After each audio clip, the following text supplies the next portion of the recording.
नमस्कार दोस्तों, बुंदेलखंड एकेडमी के ऑनलाइन प्लेटफॉर्म पर आपका स्वागत करते हैं। आज हम पढ़ने वाले हैं भूगर्भिक संरचना, जिसके अंतर्गत हम देखने वाले हैं चट्टानों को। चट्टानों के अंतर्गत हम सबसे पहले पढ़ेंगे आर्कियन क्रम की चट्टानें। क्या पढ़ेंगे? आर्कियन क्रम की चट्टानें पढ़ेंगे। आर्कियन आर्कियन क्रम की चट्टानें पढ़ेंगे।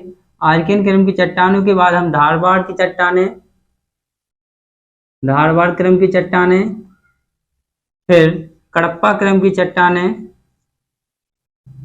विंध्यन क्रम की चट्टानें, विंध्यन क्रम की चट्टानें, गोंडवाना क्रम की चट्टानें और दक्कन ट्रैप की चट्टानों को हम आज पढ़ने वाले हैं।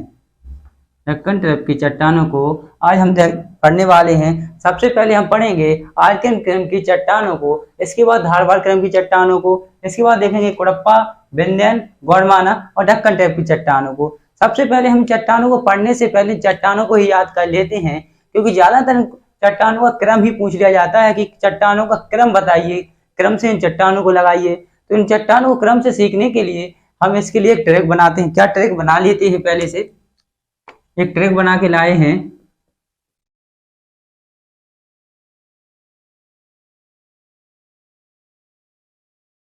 इसको बोलेंगे आधा कभी गोंद। क्या पढ़ेंगे? आधा कभी गोंद। इस ट्रैक के अंतर्गत हम चट्टानों का क्रम वार अध्ययन कर लेंगे तथा हम चट्टानों का क्रम याद हो जाएगा। आधा कभी गोंद के अंतर्गत सबसे पहले हम देखेंगे आधा कभी गोंद। आज से क्या बन जाएगा? आर्कियन क्रम की चट्टानें बन जाएंगी। धा से बन जाएंगे अपने धारवाड़ क्रम की चट्टानें, का से कडप्पा क्रम की चट्टानें, वा से विंध्यन क्रम की चट्टानें, गा से गोंडवाना क्रम की चट्टानें और दा से दक्कन क्रम की चट्टानें अपनी बन जाएंगे। क्योंकि ज्यादातर इन चट्टानों का क्रम ही पूछा जाता है कि इन चट्टानों में सबसे प्राचीनतम चट्टानें कौन सी हैं। तो सबसे प्राचीनतम आर्कियन क्रम की चट्टानें हैं। और सबसे नवीन चट्टानें कौन सी हैं? तो सबसे बाद की ही नवीन चट्टानें कौन सी? गोंडवाना क्रम की चट्टानें हैं। तथा इनके बीच की चट्टानें कौन सी हैं? तो धारवाड़, कडप्पा, विंध्यन और गोंडवाना क्रम की चट्टानें हैं। तो सबसे पहले हम शुरुआत करते हैं आर्कियन क्रम की चट्टानें। तो आर्कियन क्रम की चट्टानों का निर्माण कैसे हुआ, चलिए इसको देखते हैं। सबसे पहले हमारी पृथ्वी एक गर्म तप्त लावा थी। इन तप्त लावा के ठंडे होने से, गर्म तप्त लावा के ठंडे होने से, गर्म तप्त लावा के ठंडे होने से, लावा के ठंडे होने से आर्कियन क्रम की चट्टानों का निर्माण हुआ। आर्कियन क्रम की चट्टानों का निर्माण हुआ। प्रायद्वीपीय भारत में सबसे पहले जो अपना अफ्रीका था, अफ्रीका महाद्वीप से प्रायद्वीपीय भारत अलग हुआ। अलग होने के साथ साथ यह गर्म तप्त लावा था।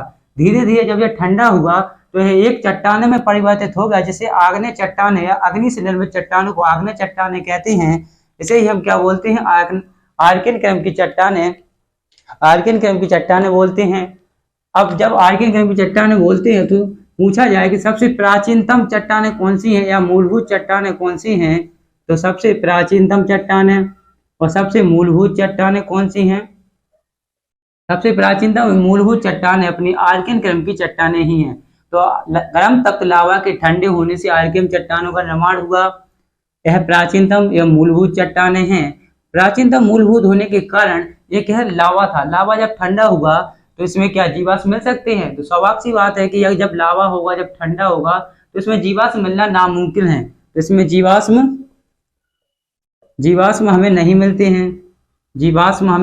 इसमें हमें जीवाश्म नहीं मिलते हैं। और यह कहाँ पर पाई जाती है? तो प्रायद्वीपीय भारत में हमें अपने आर्कियन क्रम की चट्टानें पाई जाती हैं। और आर्कियन क्रम की चट्टानों से, आग्नेय या आर्कियन क्रम की चट्टानों से हमें नीस प्राप्त होता है। क्या प्राप्त होता है? नीस प्राप्त होता है। तो आपसे पूछा जाए कि विश्व का सबसे प्राचीनतम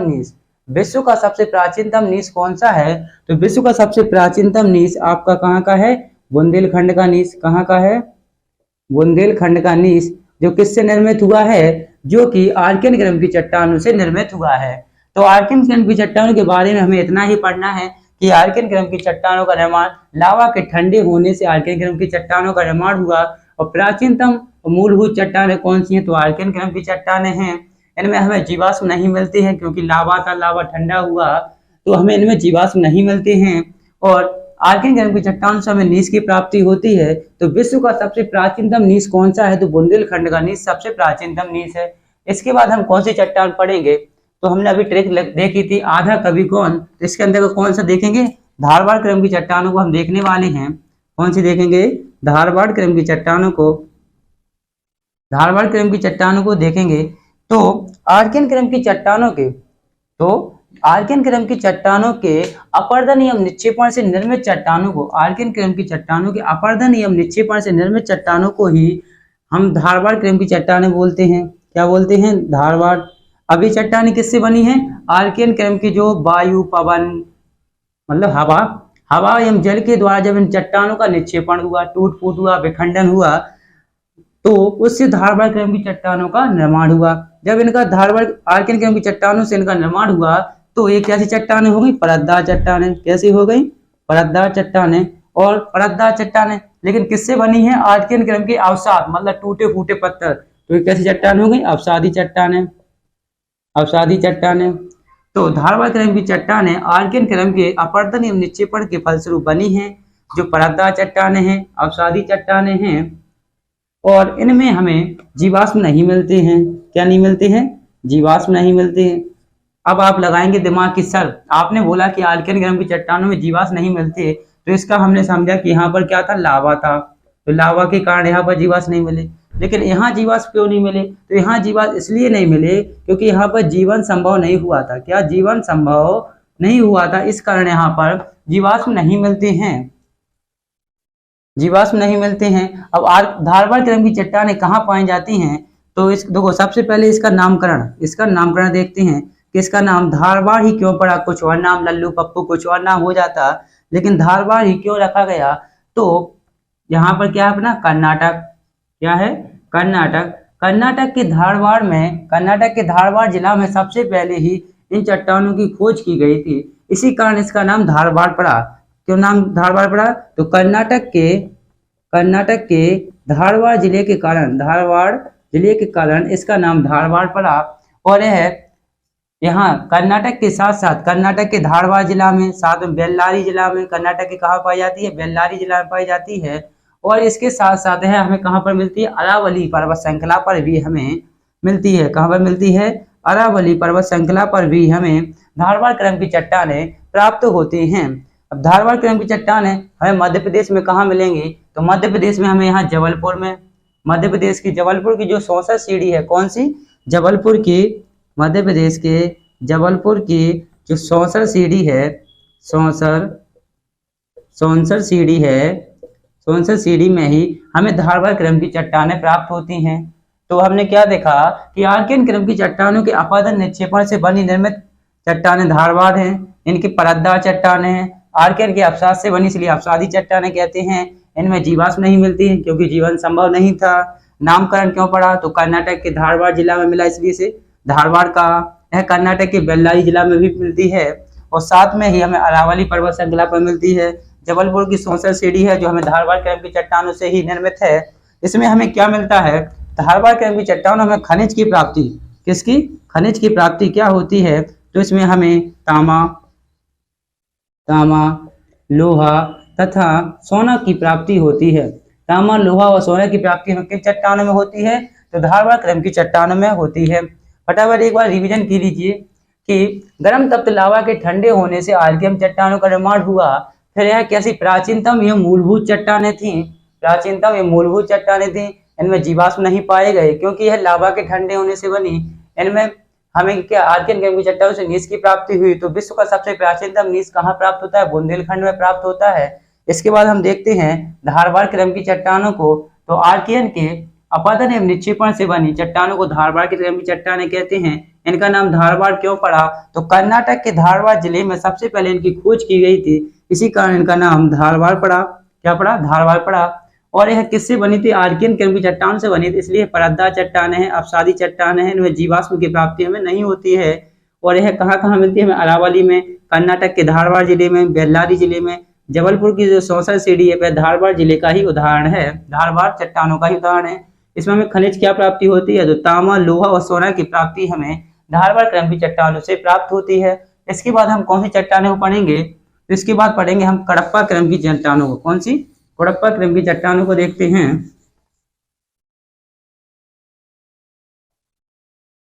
कौन सी देखेंगे? कडप्पा क्रम की चट्टानों को देखें। कुड़प्पा क्रम की चट्टान है। अब इनका निर्माण कैसे हुआ, तो अभी हमने क्या देखा कि आर्कियन के निक्षेपण से धारवाड़ बनी और धारवाड़ के निक्षेपण या अपरदन से कुड़प्पा क्रम की चट्टानें पड़ी। कुड़प्पा क्रम की चट्टानों का निर्माण हुआ और इनका नामकरण कैसे पड़ा, तो इनका नामकरण भी ऐसे ही पड़ा कि जो आंध्र प्रदेश है, क्या है, आंध्र प्रदेश के कुड़प्पा जिले के कारण, आंध्र प्रदेश के कुड़प्पा जिले के कारण, आंध्र प्रदेश के कुड़प्पा जिले के कारण इसका नाम कुड़प्पा चट्टानें पड़ा। क्या पड़ा, कुड़प्पा चट्टानें पड़ा। यह भी कैसी चट्टानें हैं, यह भी परतदार चट्टानें हैं, परतदार चट्टानें हैं, अवसादी चट्टानें हैं, अवसादी चट्टानें हैं। इनमें भी हमें जीवाश्म की प्राप्ति नहीं होती है। तो लगातार हमने 3 चट्टानों को देखा, एक आर्कियन क्रम की, धारवाड़ और कुड़प्पा, इनमें हमें जीवाश्म की प्राप्ति नहीं होती है, परतदार चट्टानें होती है और अवसादी चट्टानें होती हैं। कुड़प्पा क्रम की चट्टानें हमें कहाँ मिली, तो आंध्र प्रदेश के कुड़प्पा जिले में मिली। इसके बाद हम देखते हैं कि इनसे हमें खनिज क्या प्राप्त होता है, तो इनसे हमें खनिज बलुआ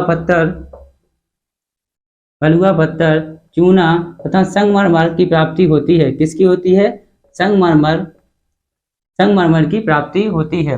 अब इसके आगे क्या देखते हैं, इसके आगे देखते हैं कि कुड़प्पा क्रम की चट्टानों के अपादन एवं निक्षेपण से ही विंध्यन क्रम की चट्टानों का निर्माण होता है। किन चट्टानों का निर्माण होता है, विंध्यन क्रम की चट्टानें बनी। अब विंध्यन क्रम की चट्टान किससे बनी, कुड़प्पा क्रम की चट्टानों की अपादन निक्षेपण से। तो ये भी कैसी हुई, परतदार चट्टानें हुई। परतदार के साथ कैसी हुई, अवसादी हुई। लेकिन अभी तक हमने देखा कि जीवाश्म की प्राप्ति नहीं हो रही है, लेकिन विंध्यन क्रम की चट्टानों में हमें जीवाश्म की प्राप्ति होती है, जीवाश्म की प्राप्ति होती है। इनमें हमें सूक्ष्म जीवाश्म मिलते हैं। यह कहाँ पर पाई जाती है, तो जो हमारी विंध्याचल पर्वत श्रेणी है, क्या है, विंध्याचल पर्वत श्रेणी है, यहाँ पर हमें विंध्य क्रम की चट्टानें प्राप्त होती हैं। विंध्य क्रम की चट्टानों में हमें हीरा की भी प्राप्ति होती है, हीरा की प्राप्ति होती है। अब कहेंगे कि हीरा की प्राप्ति कैसे, तो कि जो विंध्याचल पर्वत श्रेणी फैली हुई है, तो मध्य प्रदेश के पन्ना जिले में भी फैली हुई है। तो पन्ना की जो मंझगवा की खदान है, पन्ना की मंझगवा की खदान से भी हमें हीरा की प्राप्ति होती है। और साथ में ही तमिलनाडु की गोलकुंडा खान से भी हमें क्या प्राप्ति होती है, हीरे की प्राप्ति होती है। अब आप कहेंगे सर आपने कहा कि विंध्यन क्रम की चट्टानें विंध्याचल पर्वत श्रेणी में पाई जाती हैं, लेकिन साथ में इनका छोटा सा हिस्सा हमें कहाँ पर मिलता है, तमिलनाडु में भी मिलता है। जहाँ हमें कौन सी खदान है, गोलकुंडा की खदान है, जहां से हमें क्या प्राप्ति हुई, हीरे की प्राप्ति हुई। एक ऐसी चट्टान है, परतदार, अवसादी एवं जीवाश्म इसमें पाया जाता है। और विंध्यन क्रम की चट्टानों को निर्माण हो चुका है, पन्ना जिले में मिल चुकी हैं। इसके बाद हम देखते हैं, हमने कुड़प्पा को पढ़ लिया, विंध्यन को पढ़ लिया। इसके बाद हम क्या पढ़ेंगे, गोंडवाना क्रम की चट्टानें, जो किसका निर्माण होता है, विंध्यन क्रम की चट्टानों के अपरदन एवं निक्षेपण से, विंध्यन क्रम की चट्टानों के अपरदन एवं निक्षेपण से गोंडवाना क्रम की चट्टानों का निर्माण होता है, गोंडवाना क्रम की चट्टानों का निर्माण होता है। तो यह भी कैसी, परतदार चट्टानें हैं, परतदार के साथ साथ अवसादी चट्टानें हैं, क्योंकि इनका निर्माण किससे हो रहा है, विंध्यन क्रम की चट्टानों से। इनमें हमें जीवाश्म मिलते हैं। और साथ में ही इनका ज्यादातर जो गोंडवाना क्रम की चट्टानें कहाँ मिलती हैं, नदी घाटियों में मिलती हैं। कहाँ पर, नदियों की घाटियों में प्राप्त होती हैं, नदियों की घाटियों में प्राप्त होती हैं। तो कौन कौन सी नदी घाटी में प्राप्त होती हैं, सबसे पहले दामोदर नदी घाटी, महानदी, और कौन सी, गोदावरी नदी घाटी में। हमने देखा कि जो गोंडवाना क्रम की चट्टानें हैं, जी हमें कहा नदी घाटियों में निर्मित होती है। और विंध्यन क्रम की चट्टानों के अपरदन एवं निक्षेपण से इन चट्टानों का निर्माण हुआ, जिससे परतदार, अवसादी एवं जीवाश्म चट्टानें हो गई। यह कहाँ पर मिली, जहाँ तक हमें नदी घाटियों में, दामोदर नदी घाटी, महानदी नदी घाटी, गोदावरी की नदी घाटियों में हमें किसकी, गोंडवाना क्रम की चट्टानों की प्राप्ति होती है। और ज्यादातर हमें भारत का 98% कोयला, भारत का 98% कोयला हमें गोंडवाना क्रम की चट्टानों से ही प्राप्त होता है। भारत का 98% कोयला हमें गोंडवाना क्रम की चट्टानों से ही प्राप्त होता है। और कौन सा कोयला प्राप्त होता है, तो बिटुमिनस प्रकार का कोयला प्राप्त होता है, बिटुमिनस प्रकार का कोयला प्राप्त होता है, जो दूसरे नंबर का होता है। पहले नंबर का कौन सा होता है, तो एंथ्रेसाइट कोयला, कौन सा, एंथ्रेसाइट कोयला। लेकिन हमें गोंडवाना क्रम की चट्टानों से कौन सा कोयला प्राप्त होता है, तो बिटुमिनस प्रकार का होता है। और भारत का 98% कोयला हमें किन चट्टानों से प्राप्त होता है, तो हमें गोंडवाना क्रम की चट्टानों से प्राप्त होता है। इसके बाद हम पढ़ते हैं दक्कन क्रम की चट्टानें। क्या पढ़ेंगे? दक्कन क्रम की चट्टानें पढ़ेंगे। दक्कन क्रम की चट्टानों का निर्माण कैसे हुआ? दक्कन क्रम की चट्टानों का निर्माण दक्कन क्रम की चट्टानों का निर्माण दक्कन क्रम की चट्टानों का निर्माण गर्म तप्त लावा के ठंडे होने से बना। लेकिन कैसे बना? कि जो अपना ज्वालामुखी है, ज्वालामुखी से जो लावा निकला, लेकिन कैसे निकला? दरारी माध्यम से। किससे निकला? दरारी माध्यम से। तो ज्वालामुखी के लावा के दरारी माध्यम से निकलने के बाद यह महाराष्ट्र, गुजरात और मध्य प्रदेश के क्षेत्रफल में फैल गया। महाराष्ट्र, गुजरात और राजस्थान, महाराष्ट्र में हुआ, गुजरात में हुआ और मध्य प्रदेश के क्षेत्र में यह लावा के दरारी माध्यम से निकलने से, लावा के दरारी माध्यम के निकलने से ही इन चट्टानों का निर्माण हुआ है। तथा यह कैसे निर्माण हुआ? तो दरारी लावा का जो बेसाल्टिक चट्टान है, फिर कौन सी चट्टानें बनी? तो हमें बेसाल्टिक चट्टानों का निर्माण हुआ। दरारी लावा से बेसाल्टिक चट्टानों का निर्माण हुआ, जो कैसी कठोर चट्टानें थी। और जब कठोर चट्टानों का विखंडन हुआ, जिससे हमें काली मिट्टी की प्राप्ति हुई। क्या हुई? काली मिट्टी की प्राप्ति हुई। तो आज हमने क्या देखा? आज हमने पूरी भारत की चट्टानें देख ली। सबसे पहले आधा कवि गोंद ट्रैक सीखी, जिसमें आर्कियन क्रम की चट्टानें, धारवाड़ क्रम की चट्टानें, कुड़प्पा क्रम की चट्टानें, विंध्यन क्रम की चट्टानें तथा हमने गोंडवाना और दक्कन क्रम की चट्टानों को भी देखा। इनमें से हमने क्या 5 चट्टानों, बीच की चट्टानों को क्या अवसादी एवं परतदार चट्टानें कहा, जबकि ऊपर की जो आग्नेय चट्टान थी आर्कियन क्रम की, वो कठोर चट्टान थी जो कि परतदार नहीं थी। और सबसे लास्ट में जो दक्कन क्रम की चट्टान थी, वो भी एक क्या नहीं थी? परतदार चट्टान नहीं थी। इसमें भी हमें जीवाश्म की प्राप्ति नहीं होती है। ऊपर से भी हमें 3 चट्टानों में लगातार जीवाश्म की प्राप्ति नहीं होती है। ज्यादातर चट्टानों का निर्माण एक क्रम की चट्टानों के टूट फूट से दूसरी चट्टान का निर्माण हो रहा है, लेकिन लास्ट में जो दक्कन क्रम की चट्टान को देखते हैं, इसका निर्माण हमें अन्य चट्टानों के टूट फूट से न होकर ज्वालामुखी के दरारी माध्यम के उद्भेदन से हुआ है। ठीक है, क्या हुआ है? उद्भेदन से हमें दक्कन क्रम की चट्टानों का निर्माण प्राप्त होता है, जिससे कि इनमें हमें बेसाल्टिक चट्टानें प्राप्त होती हैं। और बेसाल्टिक चट्टानों के टूट फूट से ही क्या बनती है? काली मिट्टी मिलती है, जो मध्य प्रदेश के मालवा पठार में इसका सर्वाधिक विस्तार देखने को मिलता है, जहां पर मालवा पठार में काली मिट्टी का 47% क्षेत्रफल हमें पाया जाता है। चलिए, इसके बाद हम देखेंगे क्या हिमालय को देखेंगे। भारत का ट्रांस हिमालय, मध्य हिमालय, उच्च हिमालय तथा हम इन सभी हिमालयों को कल से देखने वाले हैं। तो चलिए मिलते हैं कल आपसे हिमालय के साथ। जय हिंद दोस्तों।